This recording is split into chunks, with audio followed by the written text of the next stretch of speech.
क्योंकि ये ममता नदीदी जो है ये बांग्लादेश के नागरिकों को अंदर बुलाकर, वेस्ट बंगाल में बुलाकर ये उनसे वोट डलवाएगी और उनको जो है वोट बैंक के लिए ये वेस्ट बंगाल के लोग जो हैं, ममता बनर्जी जो है ये बांग्लादेश से जो है मुसलमानों को बुलाकर यहाँ वोट बैंक ज़रूर कराएगी, वोट बैंक बढ़ाएगी। हमारा देश का जो मुसलमान है वो दो तबकों में बटा हुआ है, इस बात को मैं मानता हूँ।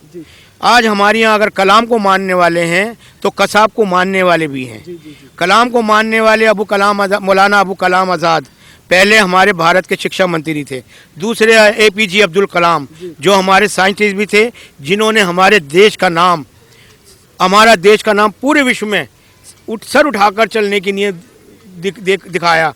तो मैं उन कसाब के मानने वालों से हाथ जोड़कर रिक्वेस्ट करता हूँ, प्रार्थना करता हूँ, गुजारिश करता हूँ कि इस देश की माटी से मिलो, माटी में रहो। जिस देश का खाते हो उस देश में रहोगे तो उसी देश की आपको भाषा समझनी पड़ेगी। जानता हूँ ऐसे मुसलमान हैं इस देश में, अच्छी तादाद में हैं ऐसे मुसलमान जो अगर किसी के सर पर टोपी या दाढ़ी देख ले तो ये समझते हैं कि ये अल्लाह का बंदा आ गया है। ये जो कहेगा, इसके मुंह से जो शब्द निकलेंगे वो सच्चे होंगे। लेकिन मैं उन मुसलमानों से कह दूं कि सर पर टोपी और दाढ़ी रखने वाला मुसलमान सच्चा नहीं होता। ये वोट बैंक की राजनीति करने वाले होते हैं।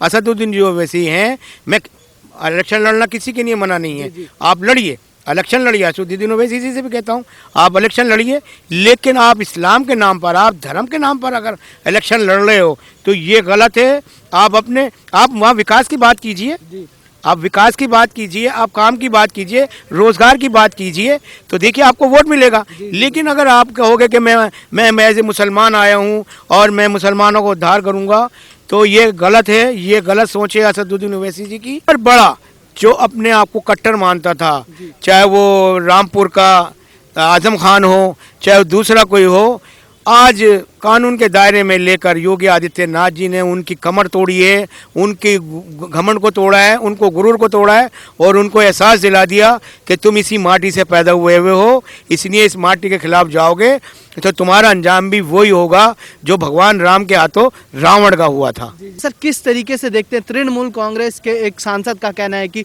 सीता माता ने भगवान राम से कहा था कि अच्छा हो मुझे रावण उठा के ले गया, तुम्हारे भक्त उठा के नहीं ले गए, भगवाधारी उठा के नहीं ले गए, नहीं तो मेरा हाल भी हाथरस की बेटी जैसा होता। तो इस चीज़ पर आप क्या कहना चाहेंगे? देखिए, पहले तो मुझे TMC के जो ये कार्यकर्ता है, जो ये जिस तरह इसने शब्दों का इस्तेमाल किया है, ये बड़े गिनाए हुए शब्द हैं ये, और इन शब्दों का तो उपयोग करना ही नहीं चाहिए था। लेकिन क्या करें, उन्हें दूसरे समुदाय के लोगों को भी तो खुश करना है ना। वो अगर दूसरे समुदाय के लोगों को खुश नहीं करेंगे ऐसी घटिया बातें कर करके, तो उनकी वोट बैंक की राजनीति कैसे होगी? कि आज ये हमारा समाज, हिंदू समाज हो चाहे दूसरे धर्म के लोग हों, आज ऐसी बातों को क्यों एक्सेप्ट कर लेते हैं? क्योंकि इसकी मंशा सीधी है कि इसको अब इलेक्शन जैसे नज़दीक आ रहे हैं, इलेक्शन जैसे जैसे नज़दीक आते हैं वहाँ मुसलमान को खुश करने के लिए, मुसलमानों का वोट पाने के लिए, मुसलमान को वोट बैंक बनाने के लिए ये लोग अपने धर्म को भी जो है ना नहीं छोड़ते।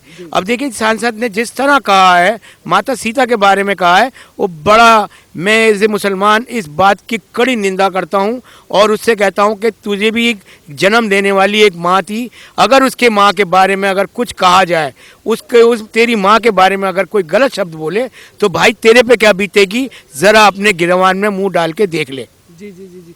सर, यहाँ तक कि उन्होंने ये भी कहा कि जो लोग जय श्री राम बोलते हैं वो लोग ही ऐसी घटनाओं को अंजाम देते हैं। कुछ टाइम पहले हमने यही चीज़ राहुल गांधी से भी सुनी थी कि जो मंदिरों में पूजा करते हैं वही बलात्कार करते हैं। तो इस चीज़ को किस तरीके से देखते हैं? आखिर क्यों लगातार हिंदू धर्म को टारगेट किया जा रहा है और बदनाम करने की कोशिश करी जा रही है, और इलेक्शन से पहले ही ये चीज़ क्यों याद आती है इन लोगों को?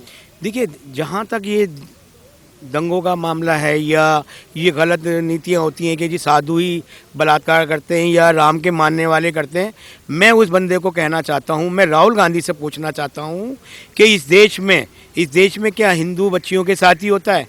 कुछ घराने ऐसे मुस्लिम समुदाय के लोगों में भी रेप होते हैं, बलात्कार होते हैं। देखा गया है हमें पहले भी कि खुद उस पार्टी की जो सीनियर सीएम है ममता बनर्जी, उनको भी जय श्री राम से बड़ी दिक्कत होती थी। कोई जय श्री राम बोलता था तो उसको पकड़ के जेल में भेज दिया जाता था, कोई उनके खिलाफ एक शब्द बोलता था तो उसको पकड़ के जेल में डाल दिया जाता था। आखिर ये तानाशाही की सरकार जो चला रही हैं वो, क्या उसमें अब हिंदू देवी देवताओं का ही मजाक बनाना रह गया है? देखिए, ममता बनर्जी जो है वो ममता बनर्जी नहीं है, ममता नदीदी है वो। ममता नदीदी, वो दीदी नहीं है, नदीदी है वो। उसने पिछले 10 साल में, मैं वेस्ट बंगाल के मुसलमानों से पूछना चाहता हूँ कि इस ममता ने, इस बंगालन ने कितना विकास किया है वेस्ट बंगाल में। एक भी मुसलमान, एक भी हिंदू, एक भी दूसरे धर्म के लोगों से मैं पूछना चाहता हूँ कि वेस्ट बंगाल में विकास के नाम पर क्या करा है इस ममता नदीदी ने, सिवाय इसने अपने परिवार को, अपने लोगों को, अपनी हर चीज़ को जो है वोट बैंक बनाया। पैसा जितना भी मुसलमानों का हनन हुआ है, आज देखिए वेस्ट बंगाल का जितना भी नागरिक है वो सब दूसरे राज्यों में जा जाकर अपना पेट पाल रहा है, रोजी रोटी कमा रहा है। वेस्ट बंगाल में उनको कोई कुछ नहीं मिला। वेस्ट बंगाल में ममता बनर्जी ने सिवाय हम ही भालो कहते उसने लोगों का कोई भला नहीं किया। इसलिए नरेंद्र दामोदर मोदी जी ने देखा कि पूरा राज्य जो है, पूरा देश जो है वो अब सही है। वेस्ट बंगाल में वहाँ के नागरिकों के साथ जो गलत हो रहा है, इसलिए मोदी जी ने उधर का रुख किया और नड्डा जी को कहा कि नड्डा जी, अब आपने बिहार को संभाला था, अब आप वेस्ट बंगाल को संभालिए।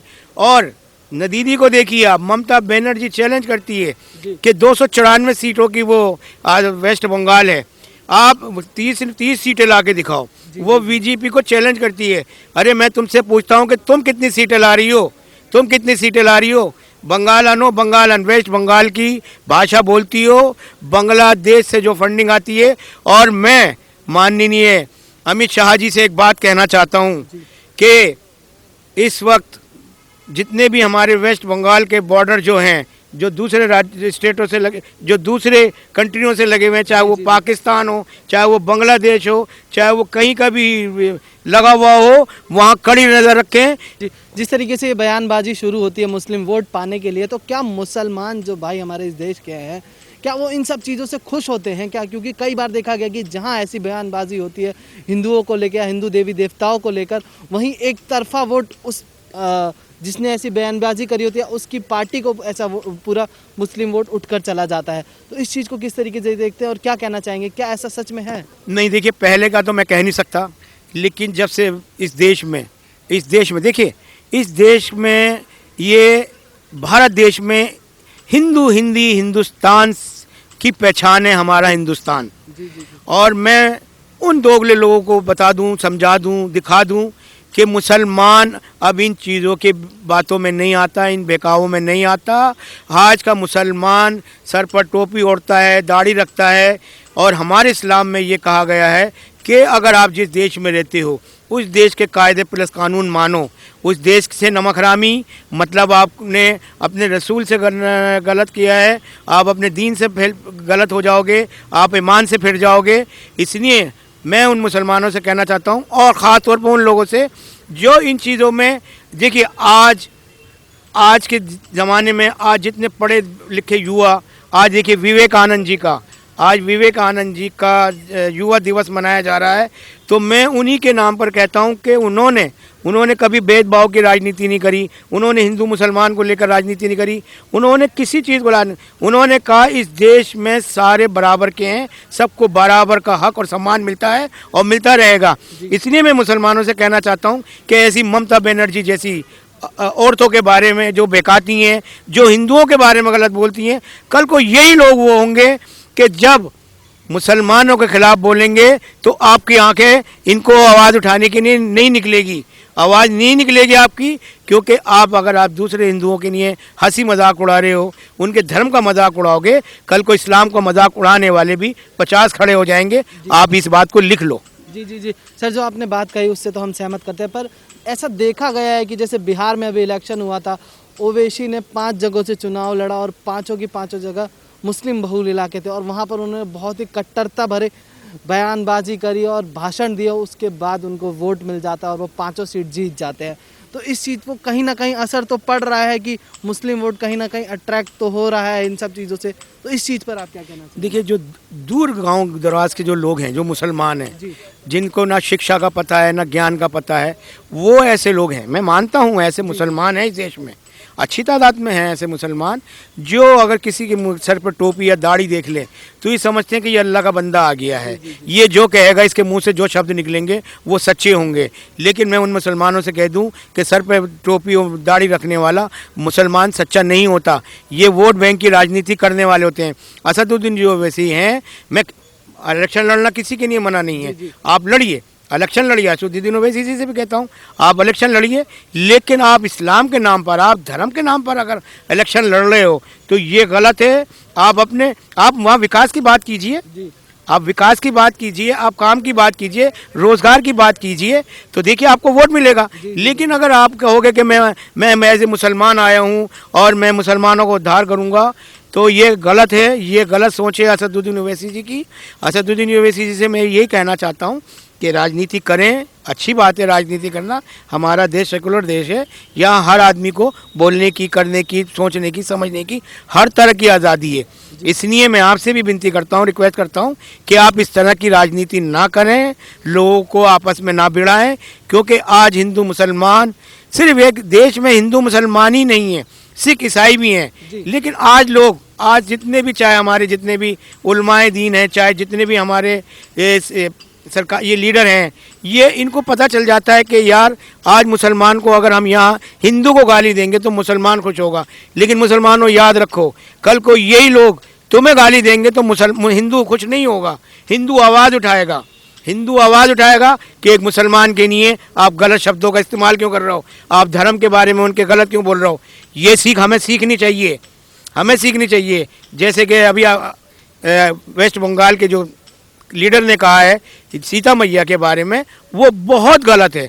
मैं कहता हूँ मुसलमानों बाहर निकलो, अपने घरों से बाहर निकलो, अपने कारोबारों को छोड़कर उस बंदे के मुखालफत में बाहर उतरो और उसको कड़ी से कड़ी सज़ा दिलवाने के लिए न्यायाधीश में जाओ और बोलो कि ऐसे लोगों के साथ जो है कड़ी से कड़ी कार्रवाई की जाए ऐसे लोगों के साथ। जी जी जी, धन्यवाद सर।